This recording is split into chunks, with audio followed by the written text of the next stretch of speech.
Hi, folks. We're just going to give people a couple of minutes to join, but you're very welcome along today. I'm Dee, your host, and Kaitlin Pettersen here is our Global Director of Customer Support in Intercom. Do you want to say hi to everyone, Kaitlin? Well, yes, I was on mute. Oh, Hello, everyone. Really excited to get stuck into today's session. And as Dee said, you're all very welcome. yeah, we've done a couple of these, Kaitlin, over the past while. It's been really great chatting to you on this. Absolutely. Yes. So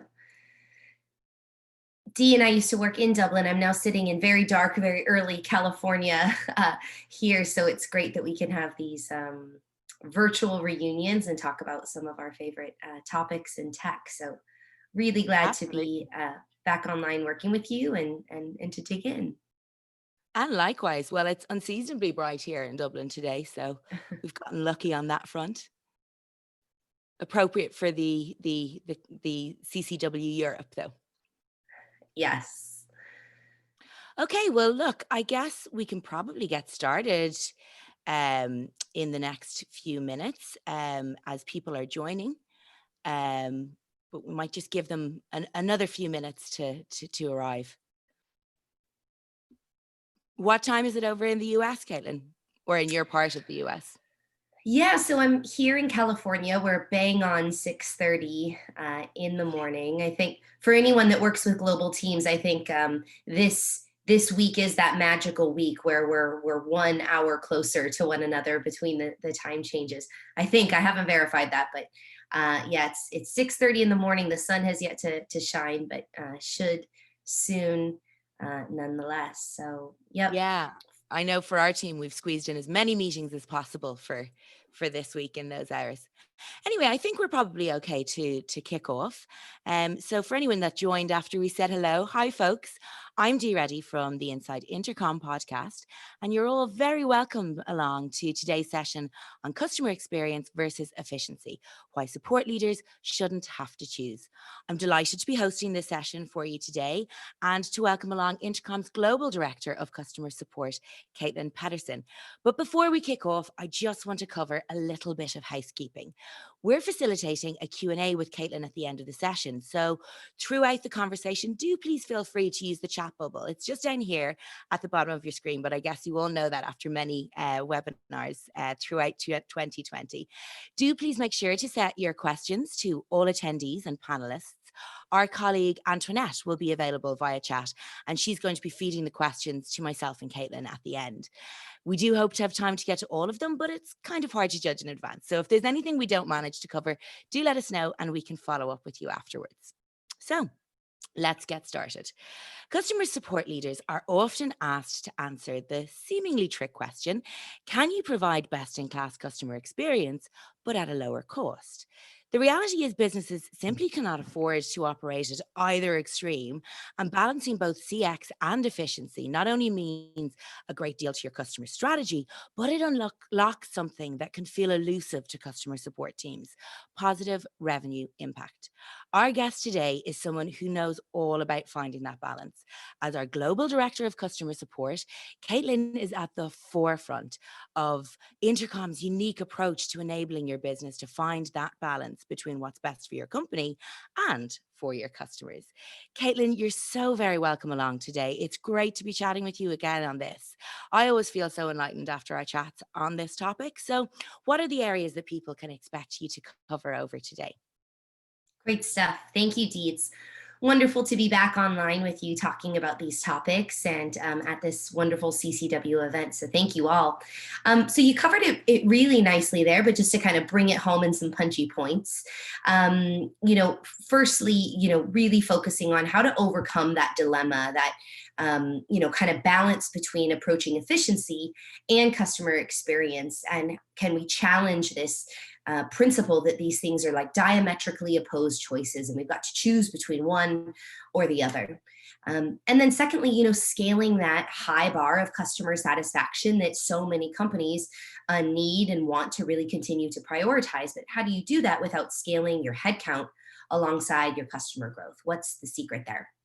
And then lastly, striking that balance between conversational support to combine proactive, self-serve, maybe even automated support, and human support capabilities. So I think in a nutshell, it's really all about striking this balance between these two, challenging, potentially at times polar opposites. So yeah, something I'm very passionate about, something that we're constantly working on, improving all the time, and I'm excited to dive into it.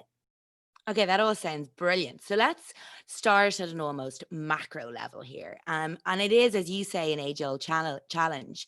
What is the traditional conflict that you see occur or begin to happen when a company starts to operate at scale?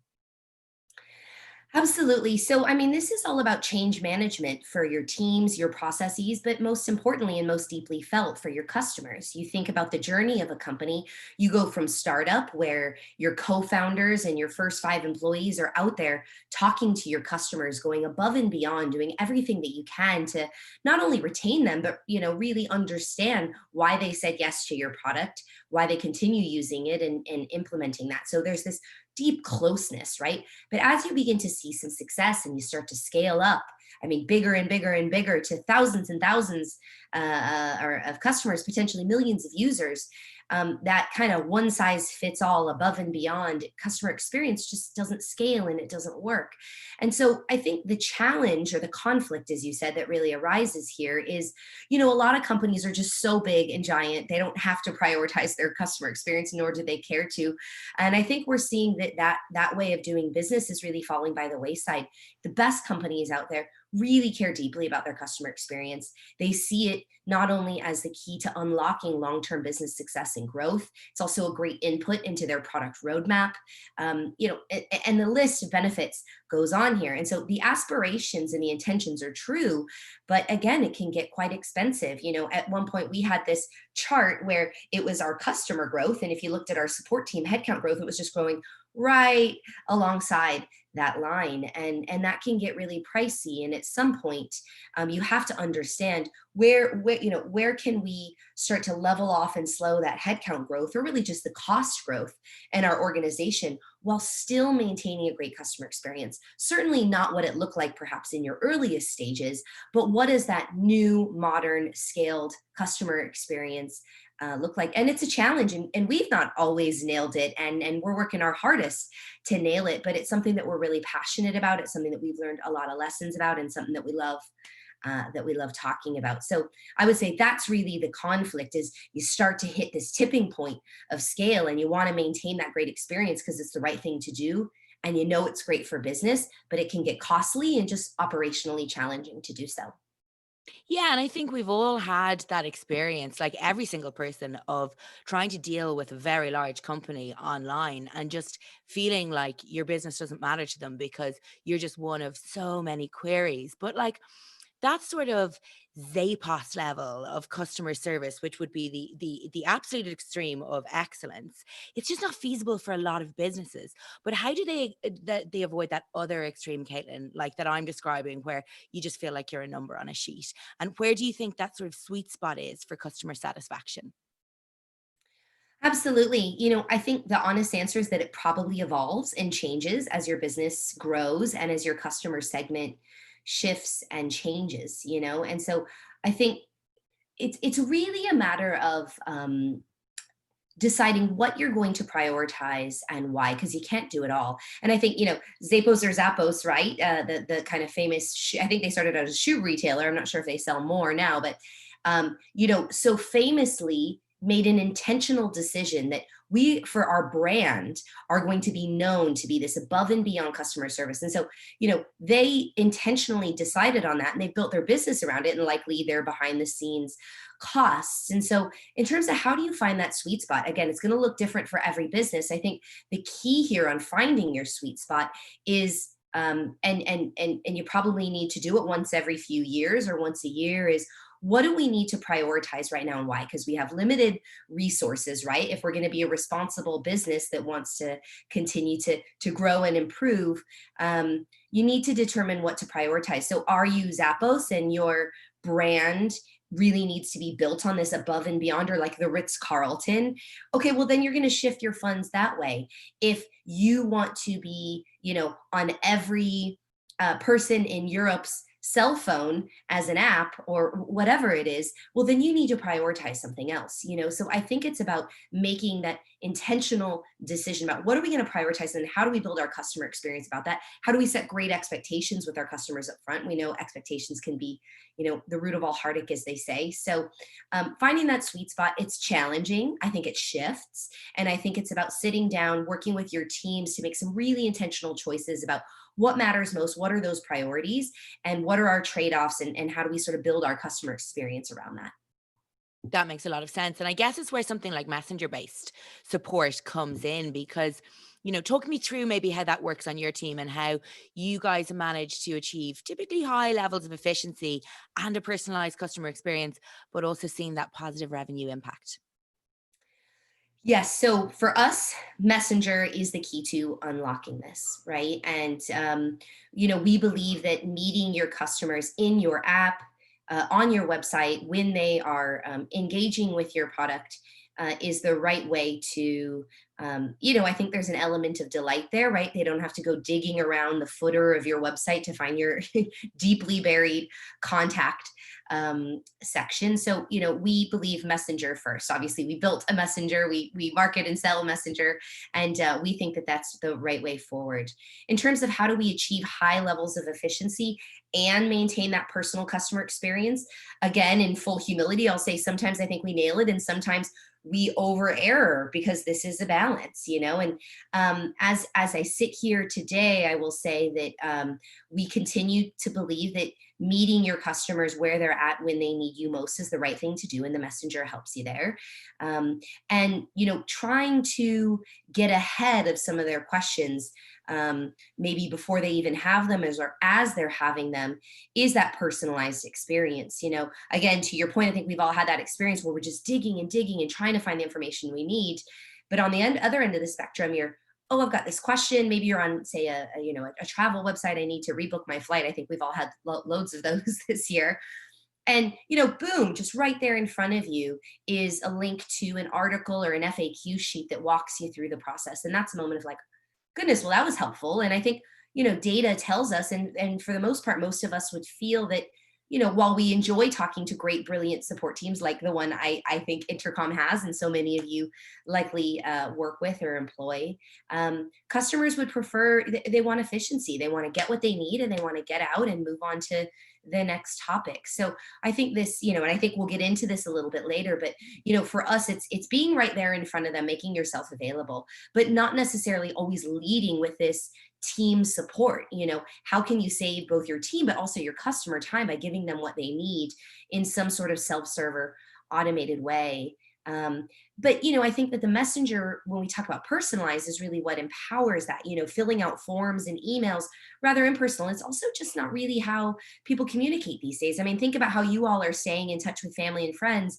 For the most part, you're not sitting down to email your best friend. You're picking up your phone, you're opening iMessage, WhatsApp, Facebook Messenger, whatever it is, and you're dropping them a note. So I think this personal experience is also, again, really unlocked with the messenger, because one, this is how people are communicating today, and in that tiny little messenger there's just so much technology and power that you can pack in there. And then, as to the revenue experience, you can think about this a couple of different ways. There's directly, selling to your customers, and messengers really enable sales and sort of more commercially focused teams. But on our side, because we have what we call a shared inbox that sort of sits behind the messenger, we can also use the messenger to sort of ask intelligent questions up front to really help us identify and unearth, like, oh goodness, is there a revenue opportunity here? And are we best suited to help the customer, or can we very quickly, with the click of a button, pass this over to someone on a team that's best suited to help them? So I could go on and on here. We could do a whole webinar on just this question alone. So Yeah, yeah. I'll stop there, but I hope that helps to illuminate. No, it absolutely does. And actually, my next question was going to be about that kind of adding the layer of AI and self-serve. So I think we've absolutely covered there. And I think it's given a lovely 360 view of the messenger-based approach. There's one thing that you did say there that kind of stuck out at me, was that teams should be kind of renewing or reviewing their approach every couple of years. Would you then recommend different approaches in the long and short term for customer support teams? Oh, absolutely. I mean, business priorities and growth objectives and problems to be solved are constantly shifting and changing, and our strategy 2 years ago looks very different than the strategy we're sort of building for next year. I think a common reason for change is as businesses start to go up market. That's a common shift in a company's trajectory when you start to build and sell to bigger and bigger customers, and their needs, whether it be mid-market or enterprise, just look very different than your sort of startup early stage segment. So, I think we kind of call that segmentation, right? So, when you start to think about how we need to segment our teams, maybe specialize our teams, and how we have to segment our customers to continue to provide them the support that we want to provide them and give them the things that they need, but recognize that, we are now building this bigger and bigger base of customers that's swelling, and their needs are going to look different at the top and bottom end, and the cost to support them is going to look different at the top and bottom end. And so, um, I think about short term, what problems are immediately in front of you that you need to solve? What's on fire? And hand up, we rebuilt some of our processes and systems, and we sort of created a problem of our own doing that unfortunately slowed down our reply times for a segment of customers, which was an unintended and very unfortunate side effect of a change we made. And so it was like, oh, this is on fire. Like, revert, run back, let's fix Mm. this. But meanwhile, we're also, we're growing as a company, and we're moving up market. So we're also talking about what is next year's strategy to refine and improve that upmarket support experience, because this, 5-person company or 5,000-person company experience should not look the same. So what's right in front of you and needs to be solved, and then what is that sort of longer term play in terms of, again, business objectives, priorities, and growth trajectory. That makes a lot of sense. Now, before we move on to our next question, I'm just going to give a quick reminder to everyone that we are taking Q&A questions for the end, and that Antoinette rather is waiting in chat if there's anything that you'd like to ask. I see Keith has already given us an excellent question, so I'm looking forward to getting to that a little bit later. So to go back to what you were saying there, Kaitlin, I mean, I guess it's important to be proactive in how you're planning for the future of your team, and staying on that idea of being proactive. Then, can you explain for our audience what the conversational support funnel is and how that framework actually embraces the idea of proactive support? Yeah, absolutely. I think I might have spoiler alerted this one a little A bit little earlier, bit. but Teaser, not spoiler. yes. So the customer support funnel is a funnel. I talk with my hands a lot. So, this is a funnel, but I think it is a really helpful sort of visualization and framework for businesses to think about how do I scale my customer experience and go from that sort of founder and first 5 employees, one size fits all, above and beyond experience. And so 3 layers to the funnel. At the top of the funnel, you've got this proactive um, support, and I think I alluded to this earlier, which we think is super powerful. And I think probably when you nail it, what your customers appreciate most, which is surfacing to them what they need when they need it, or maybe even before they need it. So, as an example here, for us, this is in the messenger. The customer opens up the messenger, they're about to ask their question, and they see that, we've suggested a few articles to them. Let's say they're on our pricing page. We suggest a few articles related to, FAQs on our pricing page. And it's like, oh, great, this is exactly what I needed, right where I needed it. And I don't need to spend time waiting to talk to an agent or a teammate. And there's a lot of different ways that you can swing this and what it looks like, but that's that getting ahead of the question. And then the second layer, of course, is, encouraging this, sort of self-serve or automated support experience. And again, there's a broad range of tactics here, but I guess the example I'll use is, when your customer then does write in, maybe that FAQ page didn't give them what they needed, so they do write in. What sort of automated technology through, bots and other mechanisms are you using to try and resolve that query for them? And this is one to nail. Done wrong, I think it can really Sure. inflame the situation. Done right, it's a delightful experience. Again, you don't have to wait for the team. You don't have to get in that conversation that, though delightful, you could spend your time on something else. Um, And then, at the bottom of that funnel is, once you kind of, I don't want to say weed it out, but kind of, yeah, narrow down these lists of topics that hopefully you've really whittled it to this stuff that really truly needs the great, smart, brilliant humans on your team, right? And these are things that require human brains like empathy and all of that. So that's sort of the funnel and how it works, and certainly how we're leveraging and using it for our own support experience. I mean, how you're describing it there, actually, it sounds like it's a fairly empowering experience all around in that the self-serve and the proactive support kind of empowers your customer to look after their own needs. But by freeing up that time, then you're really empowering your team to be more creative and just better all around at their job and probably have a more enjoyable experience while they're doing it. Absolutely. And, I was just having a conversation with a member of our team in Chicago, and, they said, if I think about our job 2 years ago versus today, it feels different. In some ways, it's more challenging, it's more intellectually stimulating because there aren't these like, what I think in the support world we would call like easy wins, because we're kind of allowing technology to address that stuff. And so you are reserving perhaps the more complex, but also creative and mentally stimulating topics, and I think if you're hiring a team that cares deeply about troubleshooting and problem solving, this is the stuff that they want to work through, right? They don't want to spend all day sending reset password links. Of course. Yeah. So yeah, it's a shift for sure, but I think it's something that is a positive thing both for customers and team, as you said. Yeah, for sure. So this all makes so much sense in theory, but let's talk about the technology that you need to lean on to actually make it happen. So tell me how chatbots can unlock that sort of customer support, sorry, that conversational support framework for a team. Sure. So I think this really boils down to two components: chatbots for reactive benefits and chatbots for proactive benefits. So, reactive, I kind of alluded to this already. Customer writes in with a question. You've got a bot. In our case, we have a product that we use that Intercom built called Resolution Bot that responds to the customer's query on your behalf. It doesn't pretend to be a human. There's not a stock photo of like a woman on a or a man on a phone. It's, it presents itself as a bot and it says, hey, does this help to answer your question? And so that's that reactive support. Proactive, I mean, goodness, there's some really cool stuff you can do here, and we're continuing to experiment with this. But you can imagine a better, more modern version of what I guess we used to call the if this, then press four, if that, then press five. So I think we all have, PTSD thinking about those Absolutely. phone call experiences. So again, you want to tread lightly and you want to experiment, and you want to see what works and doesn't work for your customers. But for us on the back end, getting our customers to the right team does lead to a better experience for our customers. So I think if we're really upfront about that and say, hey, we're not trying to delay you, we actually just want to understand what your query is so we know to get you to the technical team, the billing team, or sort of the more generalist team.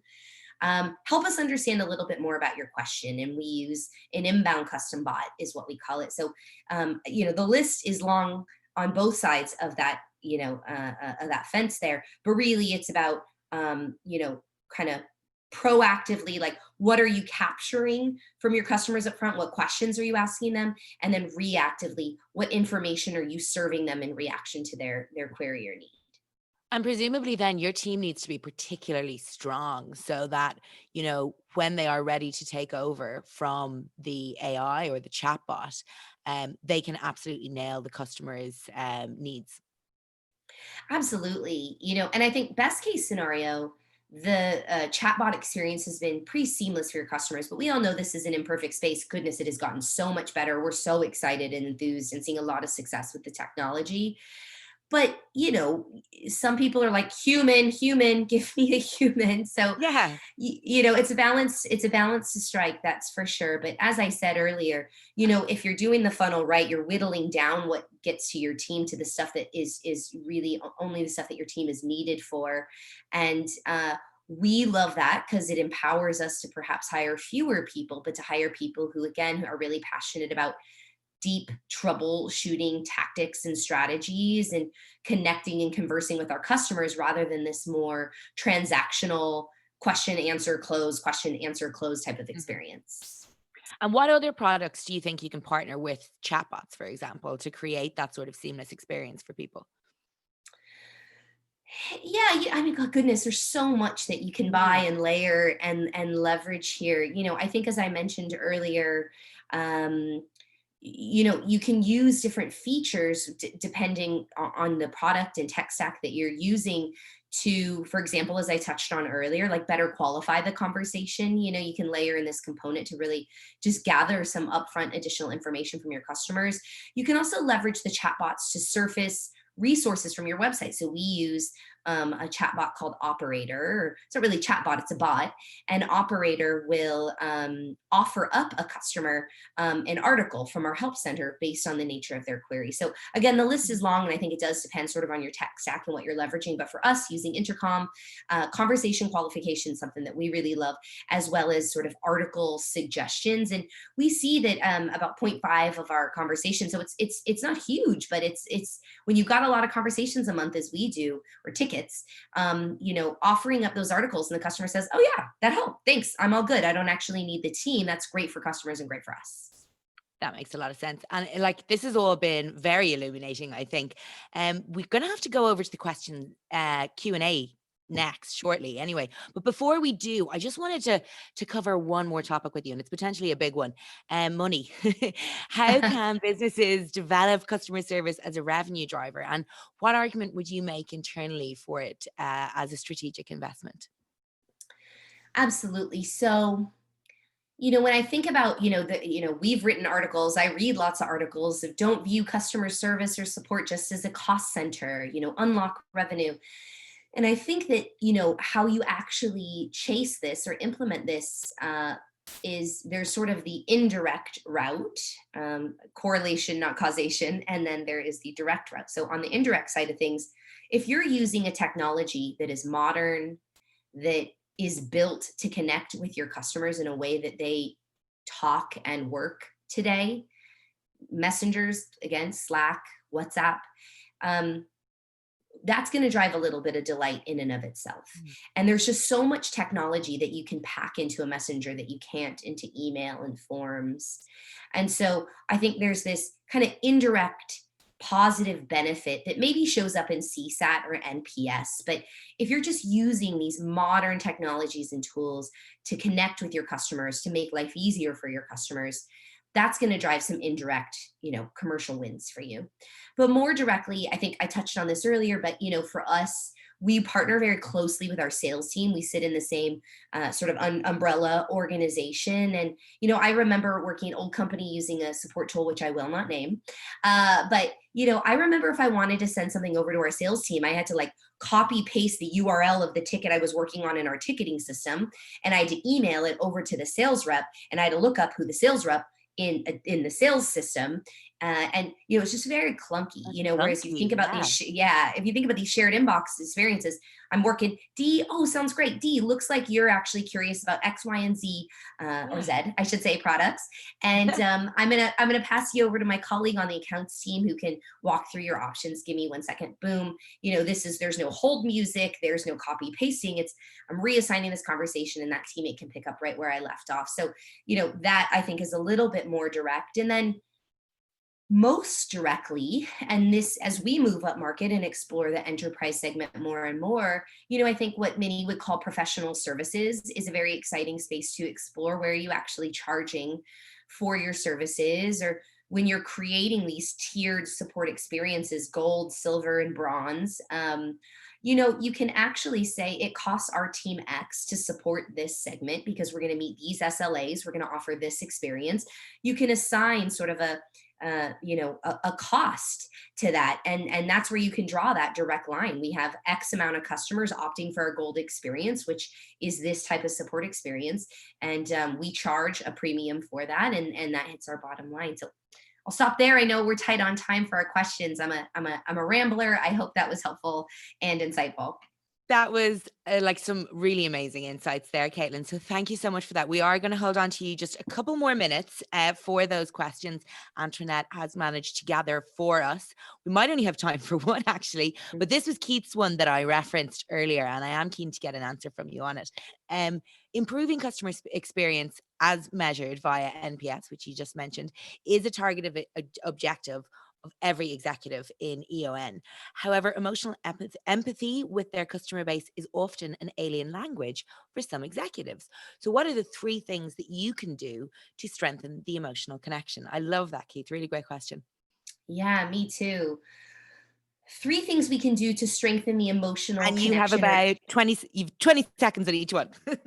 empathy question. So, one, get your executives talking to your customers. We have an age old Intercom tradition called Customer Day or Customer Sessions, where folks are required to hop in the inbox, as we say, and talk to customers. So, find a way to get your executives connected to your customers, even if it's one day a year and for a few hours. So, that's number one. Number two, we created a Slack channel that pipes in our CSAT comments and our NPS comments, and any comments we sort of tag as just negative or positive feedback. And it's a lot to wade through, but you'd be surprised. I mean, our executives are in there and they're asking questions in response to these and Even tagging your people podcast in. producer is in there. So, Yeah. the whole company takes part. Yeah. So I think really surfacing those insights. And goodness, I'd say the third thing is just connect those dots. Your customers don't just exist in a vacuum. Like, they're spending money with you. They're the ones using your product and loving or hating it. They're struggling with X, they're thriving with Y. And so I think really partnering with the product teams to really build that connection. So it's not sort of product and things that we sell and build over here and customers over there. Create that connection. And that can be tough to do as a support leader and sometimes an uphill battle that I face, but I think pays off in dividends. Okay, we're bang on time. I hope that was helpful. Great question, though, Keith. That was a really great answer off the cuff as well, to be fair. Well, that is a wrap, folks. Thank you so much for taking part today. We were delighted to chat to you as part of CCW Europe, and we hope you enjoy the rest of the conference. And we wanted to give a huge thanks to all the folks at Customer Contact Week for inviting us to take part today. If you enjoyed what you heard, we'd also love you to check out the Inside Intercom podcast, where we have a healthy back catalogue of CX-themed episodes, and some of them are even hosted by Kaitlin. So thanks a mil for everything today, and great to chat to you, Kaitlin. Likewise. Thank you, everyone. Have a wonderful week.